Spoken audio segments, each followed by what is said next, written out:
Okay, hello again, everybody. Sorry you didn't get much of a break from me there. Looks like everybody's found some food, which is good, and munching away happily, which is also good.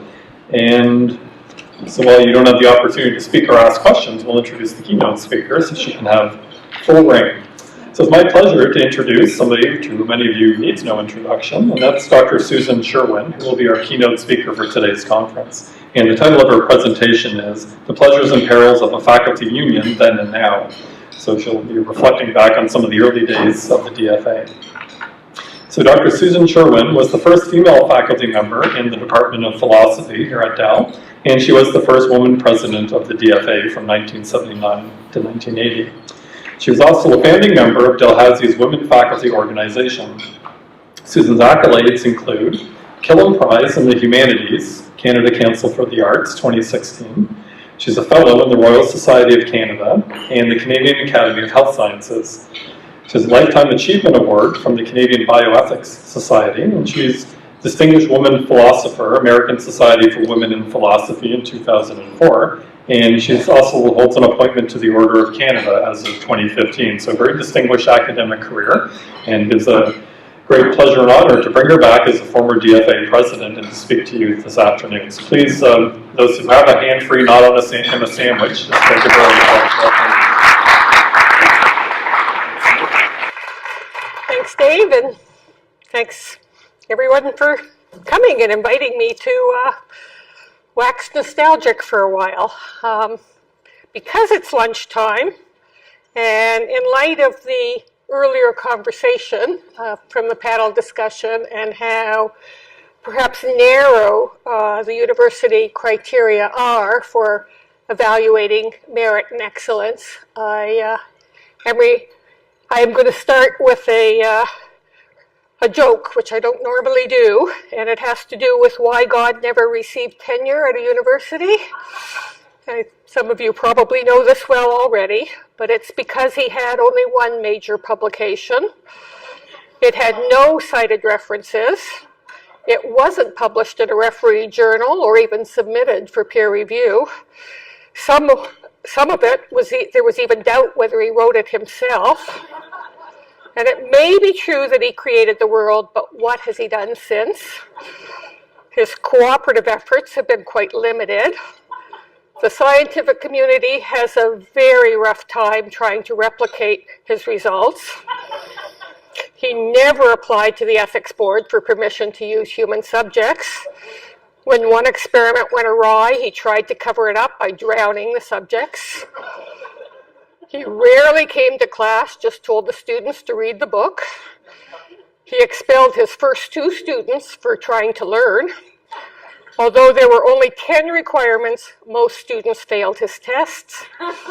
His office hours were infrequent and usually held on a mountaintop. And when subjects didn't behave as predicted, he often punished them or just deleted them from the sample. So, lots of people struggle in the university environment. So, this talk is going to be part memoir, part anxieties, large part anxieties, because that's who I am and because we're living in anxious times. But underlying it all, there's some confidence and hope. So thank you for indulging me.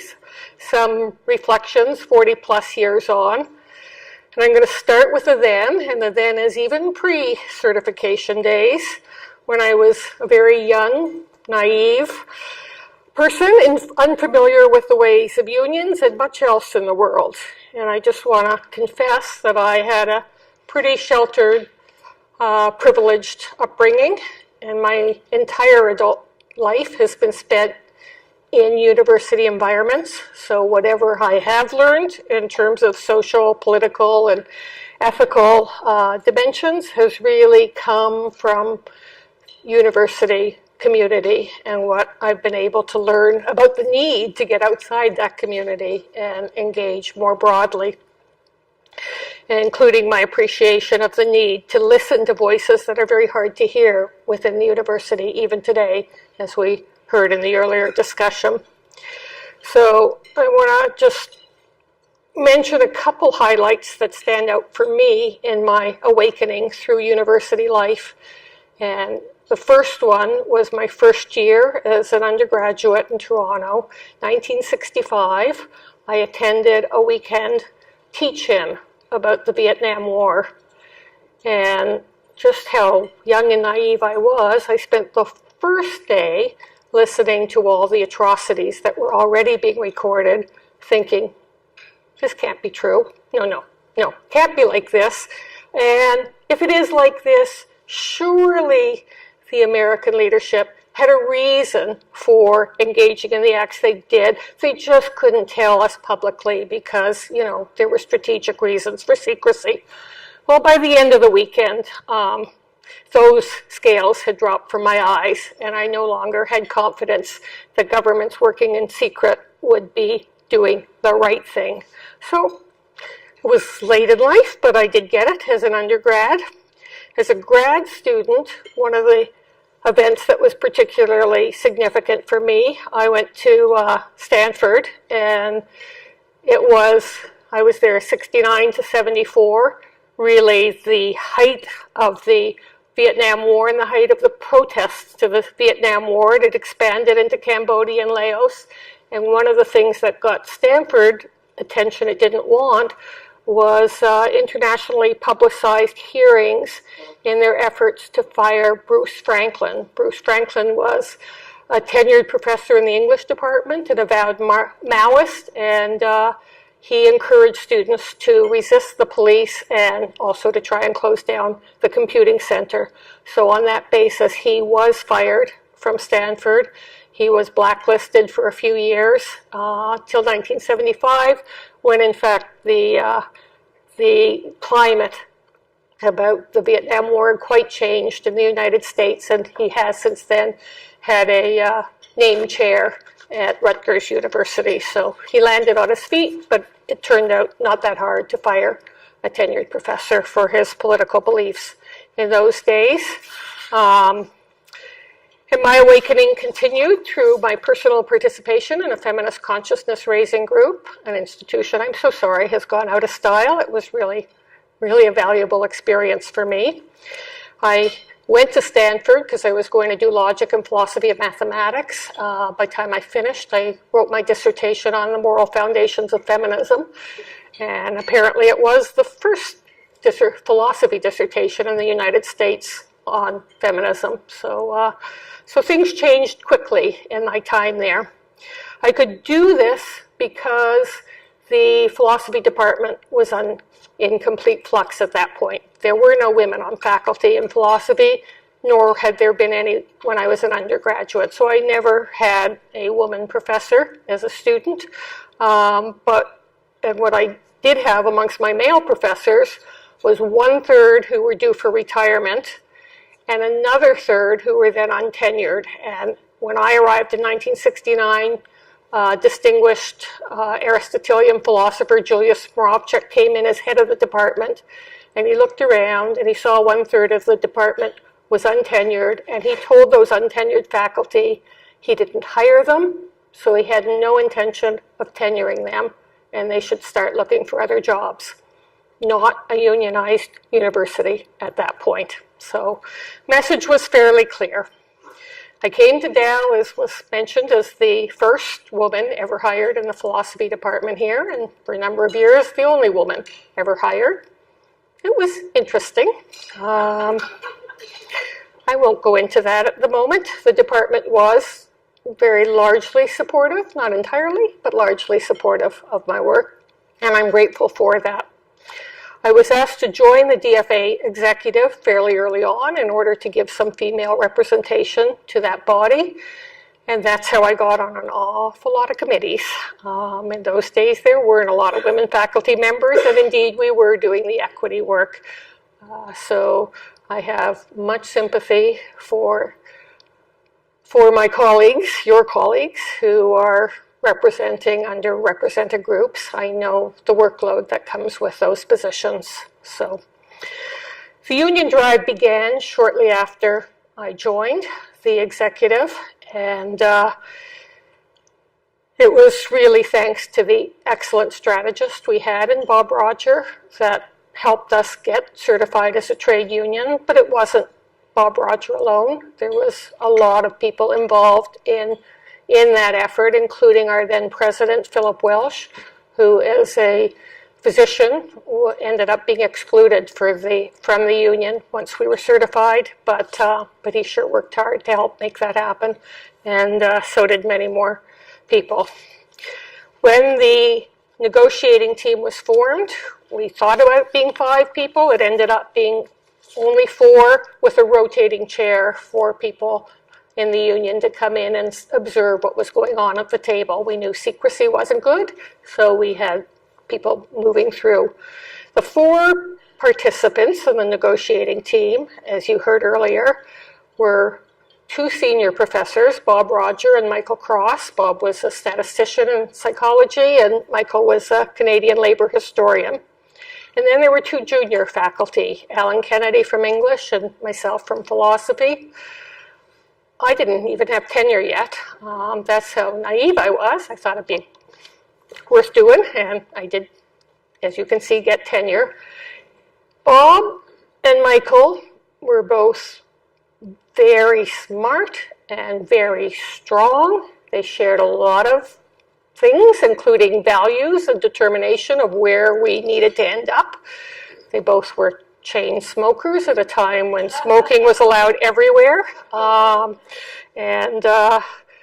they also, well, they were very clearly agreed on where we had to end up. They weren't always agreed on what the next step was to take. So at one point we decided that they were really acting like 2 Siberian tigers in a contest for dominance. And it seemed clear to me that the job for Alan and myself was to be the tiger whisperers and try to make it functional for the team to work. And if that's how we got my contribution, I'm happy to have made it. I was not invited to lead the discussion on very many articles, only the one that had to do with non-discrimination. That was the one time I got to lead the discussion at the table. There were a lot of hours at the table. Sorry Bob wasn't here. I wanted to confirm my memory. As I recall, and Michael Cross thinks it was way more than that, it was at least 1,000 hours at the bargaining table, each of which had 2 or 3 more hours in meetings away from the bargaining table. A lot of bad institutional coffee, which is why I can't drink regular coffee at all anymore. We did succeed in getting the first collective agreement, because otherwise there'd be no further collective agreements. And I want to say that when we did, we had a really great party, almost as good as the one as when we got certified. And I think that's one of the best parts of the early days of the union, is we had really good parties, and we had opportunities to really get to know our colleagues across the campus in ways that are not so easy in a large university like Dalhousie. So I really hope that that tradition hasn't gone away, and I'm delighted that there's going to be a party next week, and I'm looking forward to it. I haven't been to a good union party for a while, so hopefully it will still be there, and I'm happy to see several faces here today of people who were at that party, so good to be there. The early days was a pretty steep learning curve for both union and administration. We didn't have any staff yet at the DFA, because until we got the collective agreement, we actually couldn't charge much in the way of dues, so we didn't have any money to pay. Luckily, CAUT was very helpful in providing professional support for us, but we were working it out as we went along. And it was pretty clear as soon as the first collective agreement was signed what its benefit was, at least for me, because my salary went up 25% the day it was signed, and that was noticeable. That made a difference. Complexities appeared pretty quickly, and one of the thorniest I've always found is a conflict between union members when one files a grievance against another. And this occurred the first time in my awareness when our sexual harassment policy was first implemented. And it was a policy developed by a team led by Tony Laidlaw and Christine Boyle. Again, women doing the equity work, but it was a great policy, one of the best in the country at that point, one of the earliest in the country. But as soon as it appeared, one DFA member filed a complaint against another, and the union had to find a way of fairly representing each member's rights to a safe and fair workplace. And I'm pretty sure these kinds of problems haven't entirely disappeared. That's from then. Now I want to go to now. And well, it's clear to me what value unionization initially brought to the faculty at Dalhousie. I'm less aware of what's happening now. I've been retired for 10 years, so I'm not on top of DFA matters. I'm quite sure that it's still doing the serious work of making certain that everyone follows the hard-won collective agreement. It's fighting grievances. It's always preparing for the next round of bargaining. There's plenty of work to be done, all important. Some of it's mundane, lots of it is challenging, but I hope that it's still sometimes fun and fulfilling to work together with colleagues from across the campus in these important tasks, because it is important work and it depends entirely on volunteers, and I hope that the volunteers are properly appreciated, because that matters so much. So I'm going to talk a little bit about where I hope the DFA is now and where I'd like to see the union heading beyond, I want to say meat and potatoes, but I think I need to say protein and starch demands of union leadership. And I want to focus on the fact that faculty unions, I think, are even more important now than they were in the 1970s. And it's because we do live in disorienting, perilous times. There are a lot of forces at work against which unions can provide some shelter and protection. One factor is the fashion for austerity at the level of faculty appointments in universities. Every university seeks to manage its budget by employing limited-term, part-time faculty members to deliver their teaching programs. These academics typically have qualifications similar to their tenure stream colleagues, but they're paid a fraction of the salary and required to teach far more classes than regular permanent faculty. They also have fewer benefits, no pension funds, precarious employment. They might not know from one term to the next whether their services will be required. At Dalhousie, faculty members in part-time positions are assigned to a different union, to CUPE, and not the responsibility of the DFA, but the DFA has, for many years, held the line against increasing the proportion of classes that can be taught by these marginal employees relative to DFA members. In fact, I believe our longest strike was over this very issue. So it is the DFA that's holding that line, and it's always going to be a tough one. It does offer protections to limited-term full-time employees, though the demands of their teaching load still are higher than those of tenure stream faculty, and the benefits are lower. And the DFA is the only effective body that's resisting a transformation of the university into fully budget-driven, exploitative teaching factory. I like to think that the DFA can also play a role in resisting the growing corporatization of the university and really of academic research more broadly. It can help to give voice to the importance of research that's not tied to somebody's future profits, that's not in service to corporate donors or sponsors, that is not aimed at commercialization, but is directed to the public good as a common good. Another reason we need strong faculty unions has to do with the larger political forces swirling around us all these days. The far right is rising worldwide, and some of its principal weapons is to promote distrust, anger, even fury towards experts. Activists in their ranks, whether driven by ideology, hatred based on race, gender, sexuality, the list is too long, or a simple enjoyment of mischievous disruption, they're all working relentlessly to persuade people that education and expertise are not valuable community resources, but dangerous ideological tools, In many places, academics like ourselves who have spent their careers developing, expanding, and sharing their hard-earned expertise can no longer expect respect from their communities. Instead, we're ridiculed as members of a dangerous elite that is supposedly remote from and working against the interests of the people. There's going to be a lot of scare quotes, I'm afraid, in this talk, sorry. Of course, few of those making these accusations are genuinely interested in the well-being of the people. The problem is that our expertise includes knowledge of facts that contradict the driving narratives of contemporary populism and its attacks on liberalism.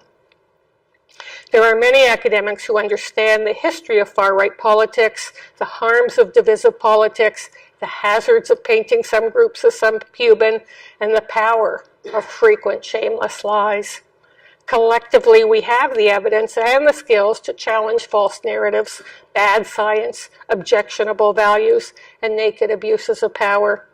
Scholars are not the enemy of the people, but we can, and I believe we should, be working in opposition to those seeking to inflame and then exploit fears of a populist base. Today, more than any time I can think of in the 44 years since I joined the professoriate, academic freedom in Western democracies is under attack. Faculty unions are an essential tool for protecting our members who may run afoul of ideological critics, the Bruce Franklins of our day. The risks seem especially high in this area of alternative facts, hate speech, conspiracy theories, internet trolling, and a dangerous tolerance of fascism.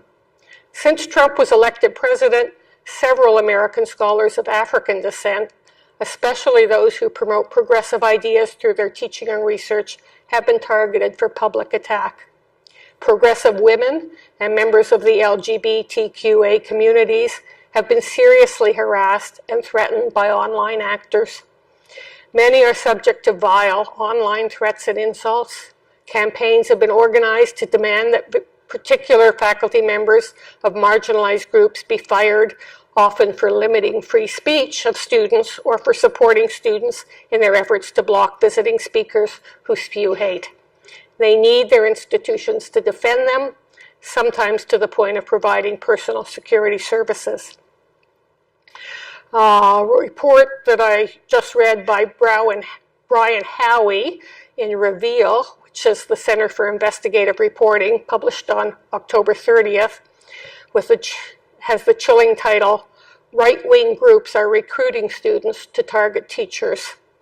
It describes organized efforts by very well-funded conservative media groups and foundations in the United States that encourage students to publish stories or surreptitiously record and then publish cell phone videos of their professors saying things that the far right takes issue with.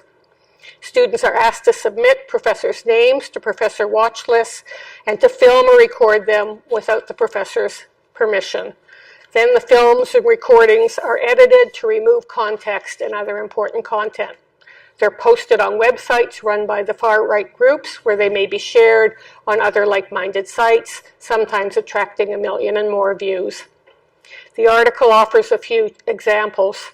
Talks about Albert Ponce, who faced a deluge of threatening emails, phone calls, and other communication. He didn't even know what this was about until he discovered a video of one of his lectures, which was a guest talk for a class on social justice and white supremacy in the United States.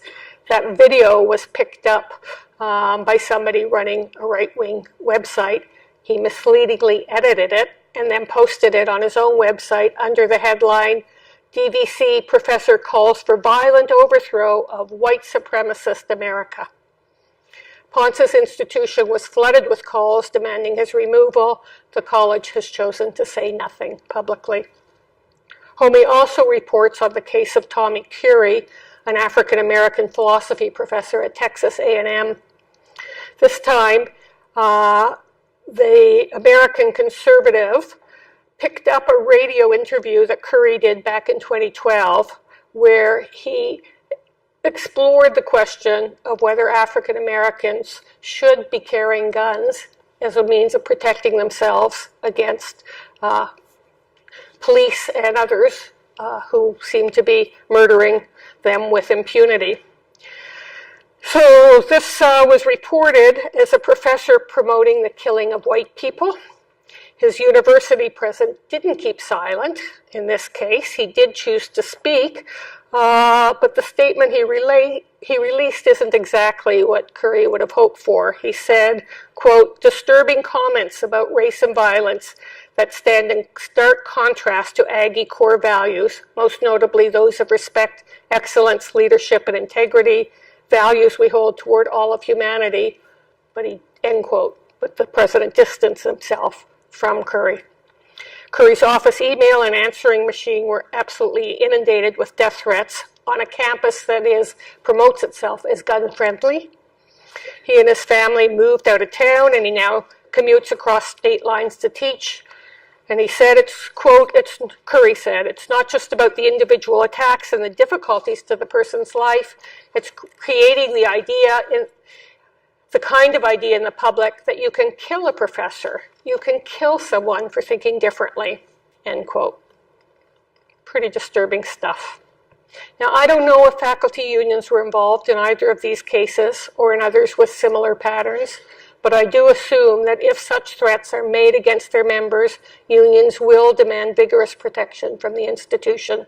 Certainly, it is time for faculty unions to be thinking proactively about how to ensure the rights of their members in an era where political disagreements can quickly become toxic and potentially even lethal.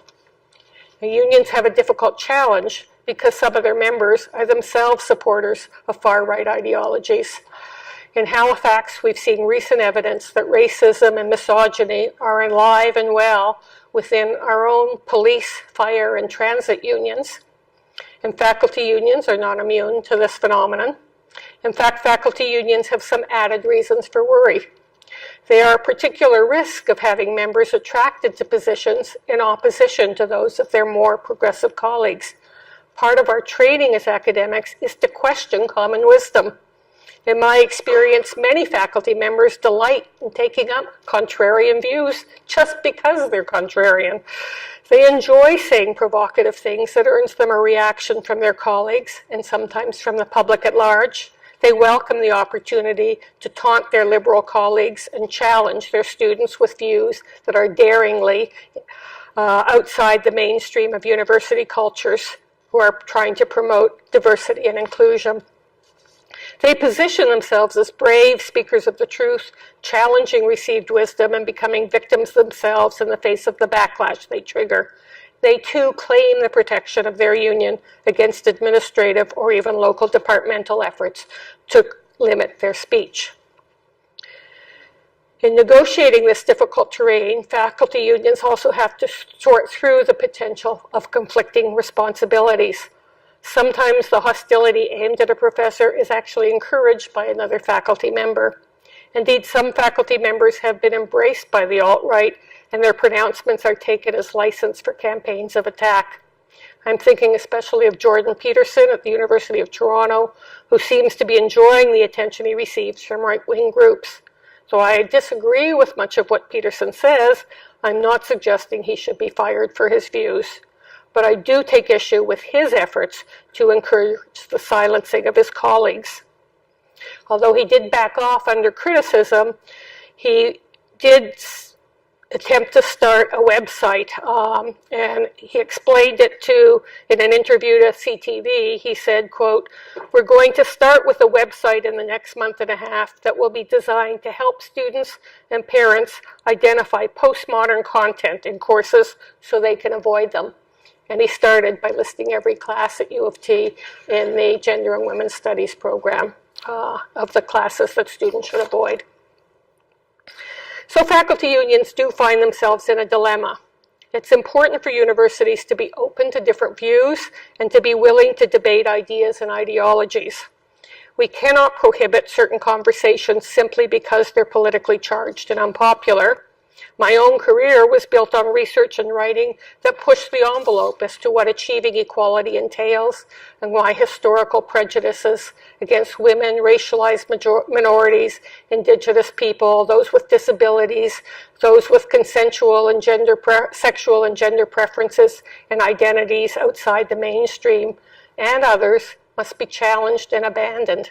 I treasure the modern liberal university for allowing exploration and even advocacy of some previously unpopular views. And to be sure, faculty unions do have a fiduciary duty to each of their members to protect their job security within the terms of the collective agreement.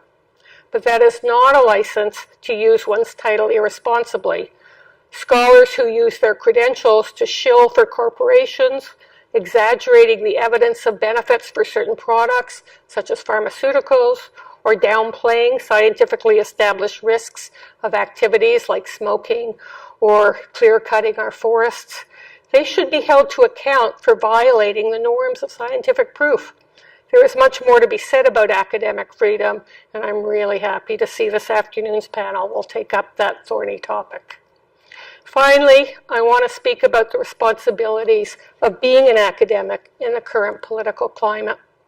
We all have expertise in certain areas.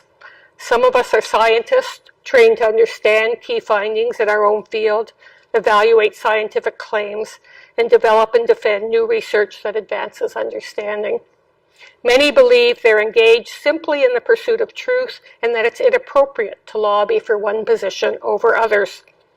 Others of us work in the humanities or social sciences, where the values that underpin our research are pretty clearly visible. I think we all need to reflect on the values that guide, indeed impel, our research and teaching, and realize we cannot afford to sit on the sidelines while those values are under attack. None of us, neither scientists nor ethicists, nor educators of those pursuing professions, can honestly claim we are just pursuing the truth and have no interest in the implications of our work. When our work makes clear the threats of widespread social practices, be they the environmental damage of reckless fossil fuel use or the hazards of tolerating xenophobic hate, we are failing to treat the truth with the respect it deserves. We need to stand up for science and try to persuade policymakers to respect warnings that most scientists agree upon. We need to call out hate speech and promotion of anger directed at those treated as inferior others. We need to use our knowledge and our positions to try to help guide our society, indeed our species, away from disaster and back to sanity. We need to speak truth to power and also to the not so powerful, in hope of finding an audience who will respond appropriately to the facts and values we lay out. And as we pursue this dangerous path, we are very fortunate at Dalhousie to have a very strong union watching our backs and ready to stand up for our rights if we step on a few powerful toes in the process. So thank you, DFA. Solidarity forever.